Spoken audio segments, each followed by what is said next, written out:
Have you all ever had people to give you their opinions on what marriage should look like, what you should expect in marriage, or what you're going to experience in marriage? Well, I have. Yes. Yeah, I have. And those expectations that you may develop after hearing those things can either cause you to be comparing your marriage to someone else if you don't experience those expectations, or what you hear the other people say, oh, you will experience this in marriage, or this is what marriage should look like for you. Right. Well, today we're going to talk about those common things that we often hear about marriage, what we should expect from marriage, and what your marriage should look like. And thank you guys for joining us for another episode of Marriage Matters with PB&J. I'm MeKael Black. I'm Dorian Black. And we're your hosts today. And I want you guys to meet our friends, the Posies. I'm LaTalia Posey. I'm Jeffrey Posey. And our friends, the Johnsons. I'm Angela Johnson. And I'm RobertJohnson. All right. So, guys, we're going to make this fun, okay? All right. Okay. All right. So, we're going to make it like a game. So, I'm going to give you a phrase that you may have heard before. And then you let me know, yeah, that's true. Or, no, that's false. Or, yeah, that's true in a fairy tale.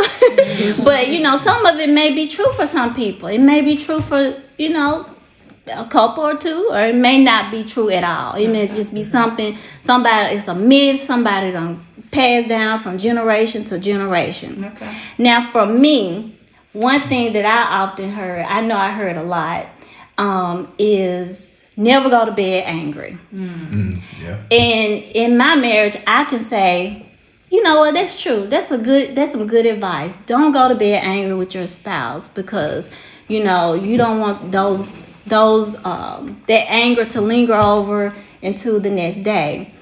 Poses, do you think that's a true statement, and why? I think yes, but I don't feel like you have to stay up all night hashing out the whole issue. Yeah. Like I get it just enough to where, all right, my heart is good. Yeah. Good night. We'll finish everything tomorrow. Yeah. Let me add a little something to that. Right? I think that is a true statement. Never go to bed angry.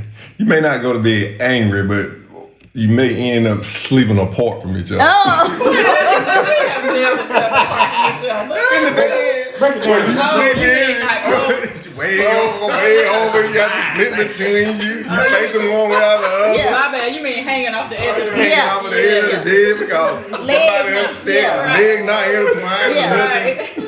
Yeah. So, if that's the case, I guess we have not went to bed angry. But you've been holding on to that side. Just hold on to the side. Who gonna come over? Who gonna come visit? Yeah. No. Better not. Yeah. So there is some truth to that statement. Yeah. There's some I truth would to say that so. statement. Okay. I think I would tweak it a little bit and say, never go to bed without hope that things will be better tomorrow. Oh, okay. I like it. Because I think she started going to sleep as she got older. Yeah, so I had to tweak it to fit what I was doing. We used to stay up. Remember? Yeah, we did. Yeah. We did. And I think I feel like I said You tapped that out on before. it. You tapped out. You quit. But yes, when we were younger, we didn't have kids to chase after. And we had all the energy in the world. We would go upstairs for bed and come back down and say, wait a minute, we got to talk this out, like you said. But nowadays we're just like, I love you, you love me. Yeah. See you in the We're morning. best friends, like friends. We ain't going nowhere. We got time. We'll work it out What I tonight. Yeah, so I would tweak it a little bit. Okay. Say, we may have gone to sleep not on the same accord about an issue or whatever, but we had hope and we believe that we're going to work this thing out. Nobody's going anywhere. We're going to eventually come to agreement about it. So, we've gone to bed before, not on one accord. Because I know you have something insightful to share. I'm not even going to add anything. Y'all help me somewhere. You and town.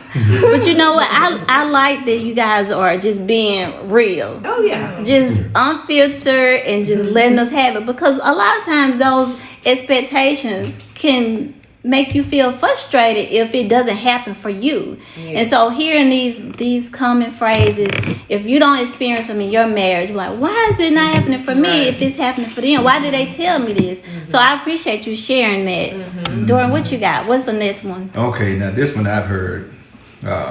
Kids bringing couples closer together. I've heard that. I'm gonna say, Get married. Who said that? that is. Jeff and I responding on that one. I'm gonna tell you, I believe it's false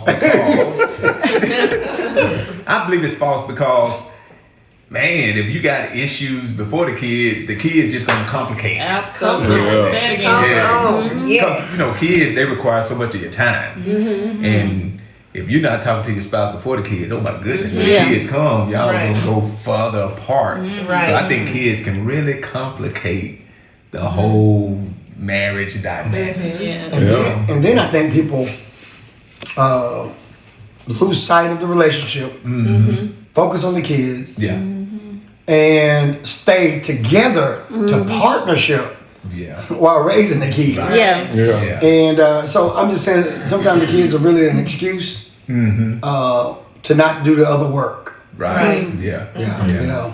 Right. And it's also easier to camouflage what really is going on when you have children. We can talk after I rest. We can talk after I do this for the kids. Well, I was tired. Well, the kids needed this. So it's just easy to keep kicking the can down the road. Right. That's so good. That is. But I wonder, you know, I totally agree. But I wonder if there are some couples out there where the kids brought them closer together because they started working together to raise the kids and to do for the children. Maybe two.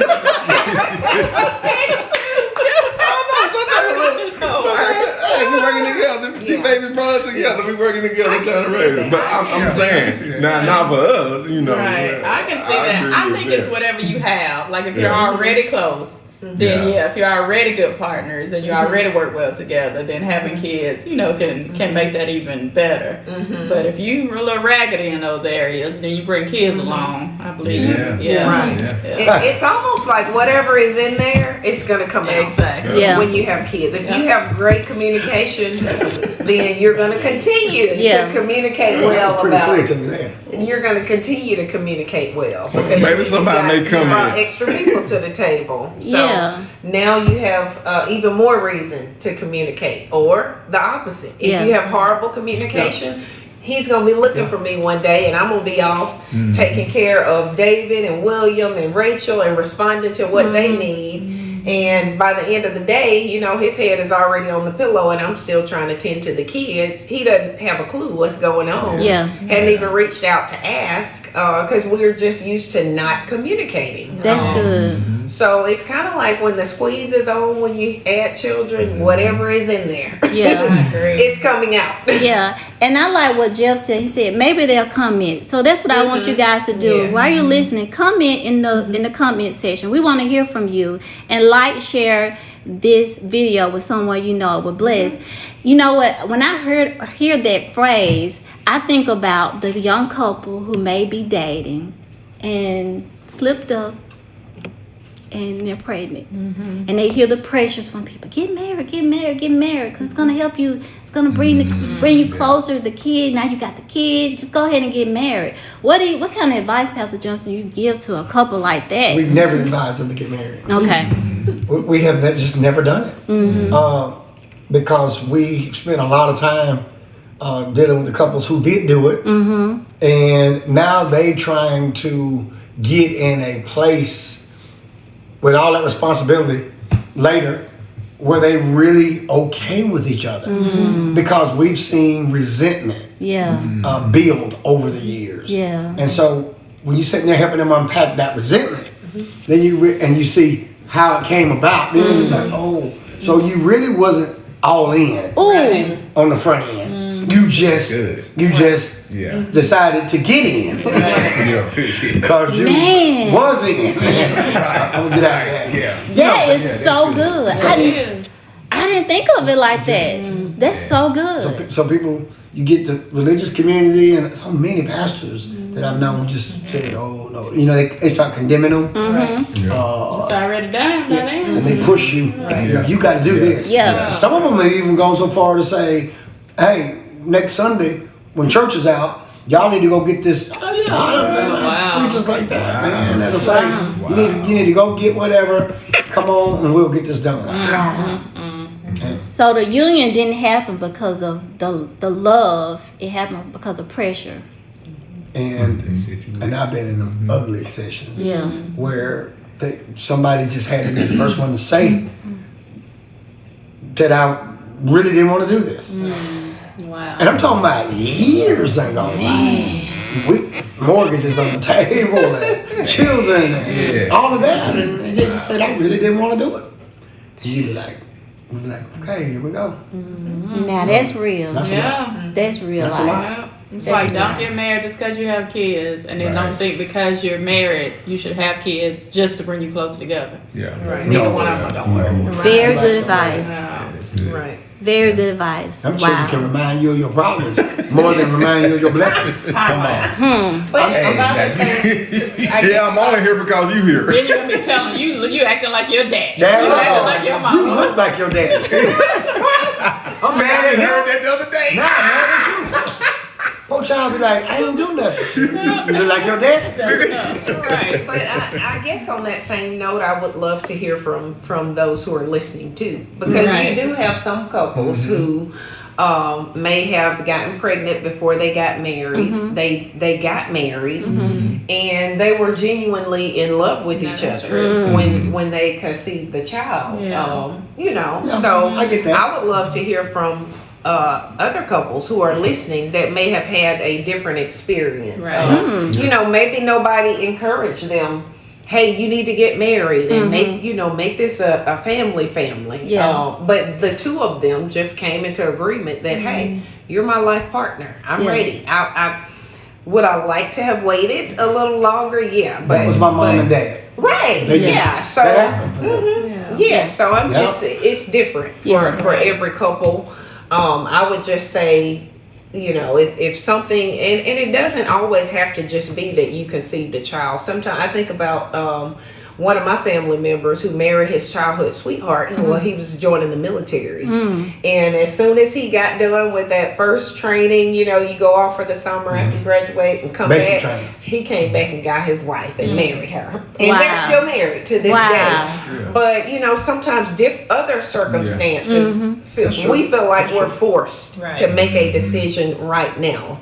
But if love isn't the foundation of it, that situation is not going to keep you together. You gotta have the love of God for each other that goes beyond parenting, that goes beyond job assignments, all of that, because that stuff changes. So I like that. If love isn't the foundation, then hold up.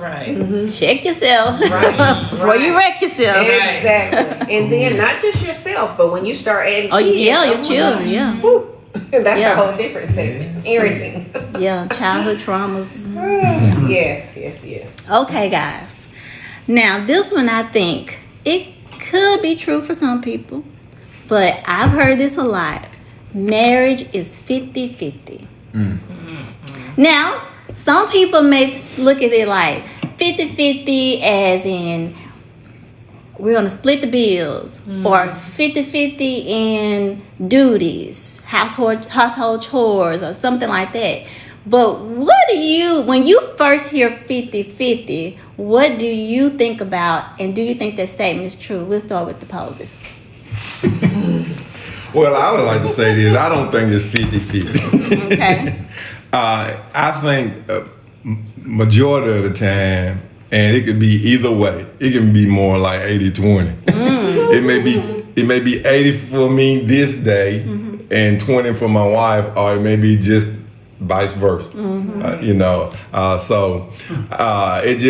I think it just depends on the atmosphere and what are we doing, what is involved. But 50-50, when you got 50-50, it tends to make people think like Okay, I'm doing my share. You do your share. And then you can get in that tit for tat. So when you look at it like, hey, one day I may be 80, I need you. One Come day on. you may be. And so that way it keeps things keep things in perspective. Yeah. Like, this is how we working. Yeah. Like, now because marriage is a partnership, but it's not like a business relationship. Right. You know, business you 50-50, but marriage, hey, we in this thing together. If I can only give you 10 a day, you gotta come. I like that. I like that. Yeah. You know, because sometimes Yeah.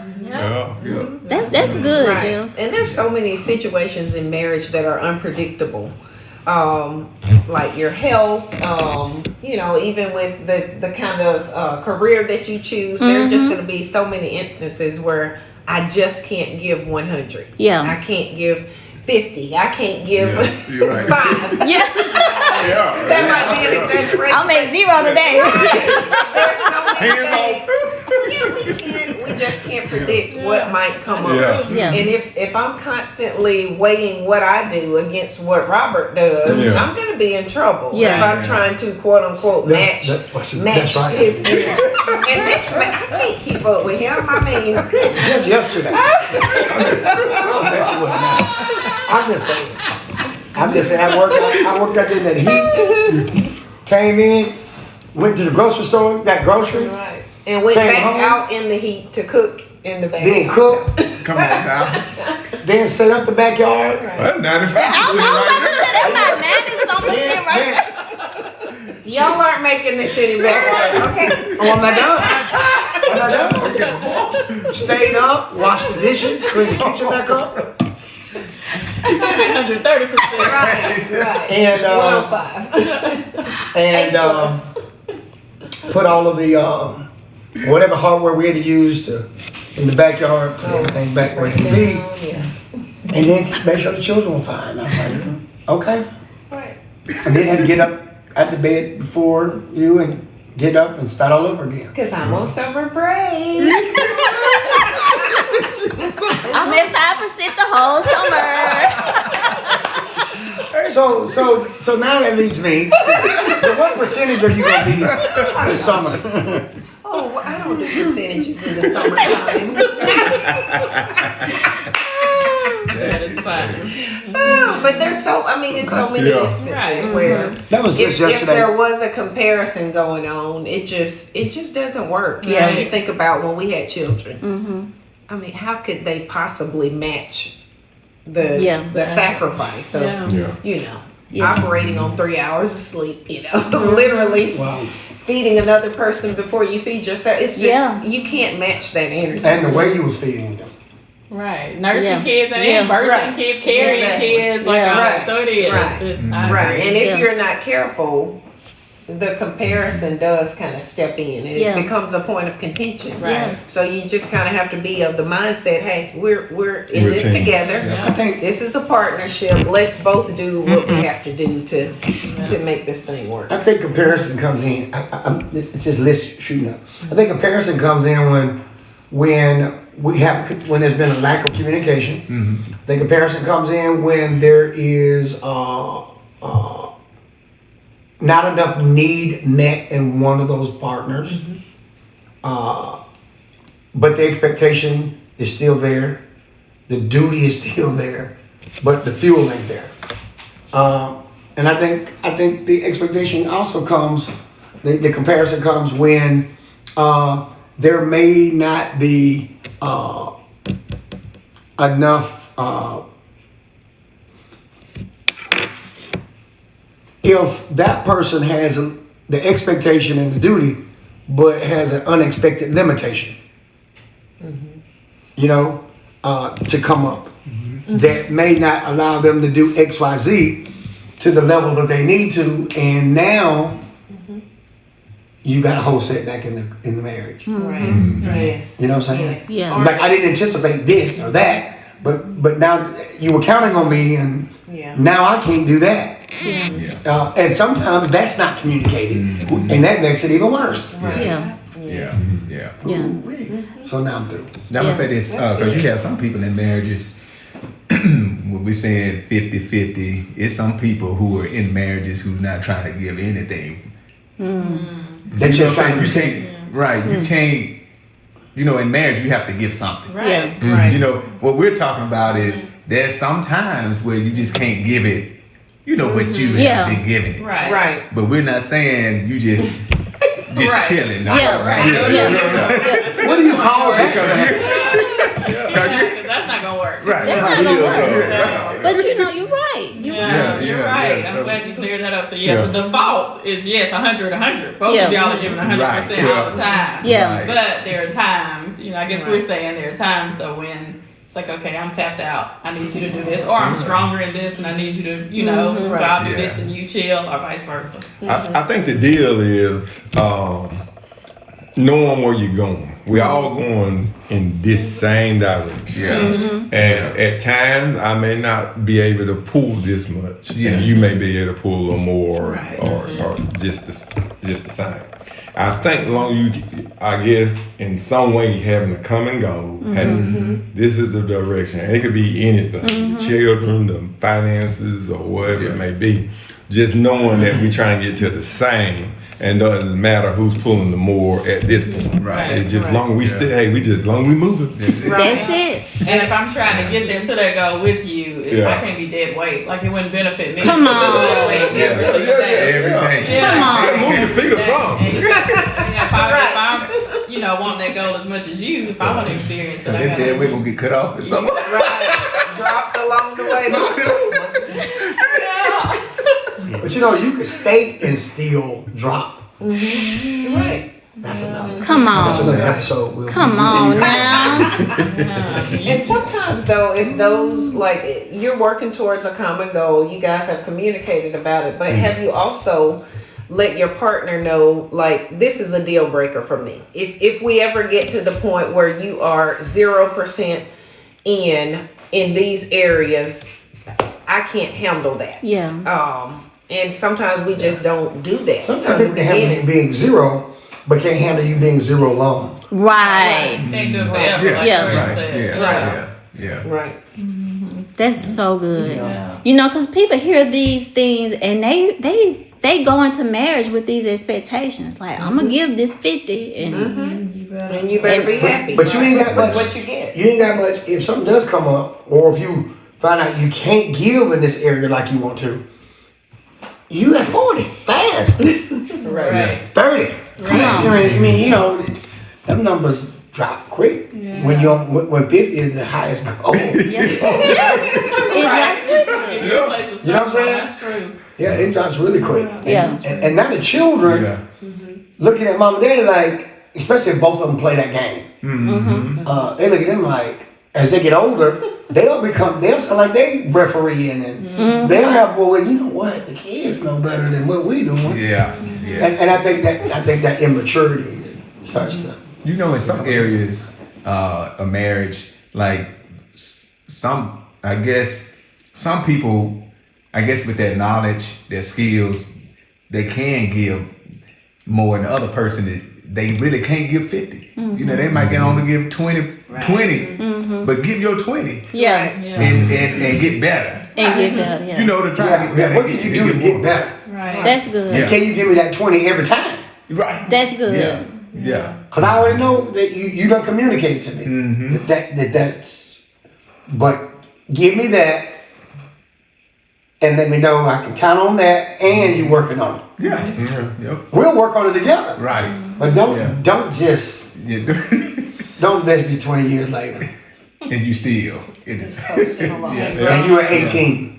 Come on. You really took off too. Yeah, and then just in marriages, it can just be totally different for each and every marriage. That's true. It can be a gentleman there like, I need my wife to be only 10% because it's just who I'm created. I'm created this way. I'm created to handle this, to do this and do that, to make this and that. But in that, he may be equipped, or he may be designed for that particular person. And so he's not requiring 50% Right. or whatever. But she just need to do what is required of her 10%. I know why we throwing those. Yeah. But that percentage, you know what I'm saying? Yeah. Because everybody's different. Every marriage is different. That's right. And so it's just, I guess you just gotta find that in your marriage, in your spouse. And maybe, like you said, communicating. What do you want from me? What do you need from me? What do you need? I remember when me and Tab first got married, you know, she was kind of running, doing things like that. I'm like, looking around like, you had a conversation. I didn't ask you to do all that. I don't need you to do all that. Yeah. So a lot of things need to be communicated because it has you out there doing a lot of things now they require. I was so glad you told me that because I just sat down. Now, we don't want you to sit down. No, I sat down and operated in the gifts that I have. Yeah. Like this, I can give 100% in the stuff I'm Yeah, that doing. makes sense. That's true. Yeah. I believe just this little segment right here just helped some people. I think so too. I believe it did. Definitely. What you got, Dorian? Well, I was just thinking when y'all was talking, you know how you have, and I think this is more for women than so for men. You know, they'll say you can get married. If you get married, you will change. Oh, Change the man. Yeah, change this I've person. heard that one. Yeah. Yeah, I definitely don't agree with that. Yeah. But I hear that a whole lot. Yeah. I hear that a whole lot. Yeah, I hear that a lot too. And I don't think you could change anybody. That has to be that person. And then when you get into thinking you can change somebody, now you gotta think: are you playing a game of manipulation or trying to be? I don't know if I You know, want they to. say y'all trained us. We done broke y'all in. I done got mine about broke in, girl. Oh, I have heard stuff like I've that. heard that too. Yeah. I've heard that. I think you can pray. I always tell people a mother has some of the most powerful prayers over her children, over her sons, over her daughters. But then when they get married, the wives and the husbands, that power is transferred to them. So as a wife, I believe I have so much power to pray over Jeff. I believe so much authority over that. That's if any change is gonna take place, is that route. Right, Me right. praying and God changing him through that. But as far as me just my actions and telling him stuff over and over again and trying, like you say, trying to manipulate and trying, no, ain't no change. No, and then nothing that's, sustainable. Right. Like, no, and vice versa. If he tried to change me and get me to do something, just telling me, Yeah. like, no, like God has to come in and change my heart to really want to change and to do that stuff. I think if you go into a marriage thinking you going into a marriage like I'm gonna change them once this happens, once we get married, I think you're setting yourself up to fall. You know, like, the expectations and things. Because even with that, I don't think things may not happen quicker enough for you to change. I may not change at all. So, so the thing that Lord put the lady with us to help us. He said He created us to help me, not someone to change or manipulate or whatever. So I think in that case,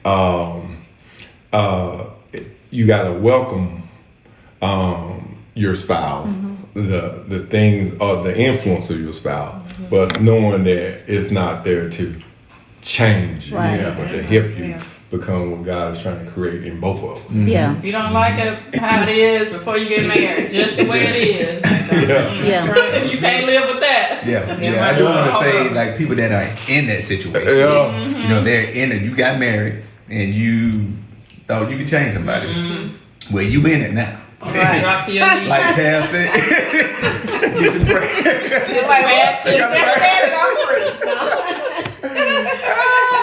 Because I've seen situations, I have seen, growing up where, say, the woman prayed for the man. Now, it was praying for you for a while. Right. And God changed the man. Oh, yeah. But they were already in the situation. Right. But, God do give you grace. Yeah. Yeah. Sometimes, we have to think about, are we marrying who we think our spouse is going to become or who our spouse really is? Right. I mean, it's just that you have to accept the reality that's right in front of you. Now, you don't just not have any hope about anything ever getting better, because if your spouse is in Christ, you know, they're submitted to Christ, usually there is maturity and growth. Right. But if there isn't, are you going to just gripe for the rest of the marriage? Are you going to be unhappy? Are you going to have all these unrealistic expectations for your spouse that you pretty much knew, you know, this is what you had from the beginning. Yeah. So there's no little magic wand that the pastor waves once you say I do, that, you know, everything all of a sudden becomes better. It just doesn't happen that way, because you've got two individuals with their own wills, and sometimes things get better and sometimes they stay the same. That's good. That's good. Guys, look, I have enjoyed this. Just hearing all your guys' opinions and advice on this, it makes me think about how we hear so much from people about what we should expect, the opinions on marriage and what marriage should look like. When we hear those things, we should probably take that advice and weigh it with the word of God. So true. And not take it as this is how my marriage is supposed to be, because now you're going to be comparing yourself to this advice and expecting this out of your spouse and out of your marriage. So I hope you guys were blessed by this. Anybody have any last words? This was I good. just can't wait to see the comments. Yeah, because we want to hear what you guys have to say. Have any of these opinions or pieces of advice been true for you, false for you, or only in a fairy tale? So thank you for joining us for another episode of Marriage Matters with PB&J. Like, share, and subscribe to our page on Facebook, YouTube, and Spotify.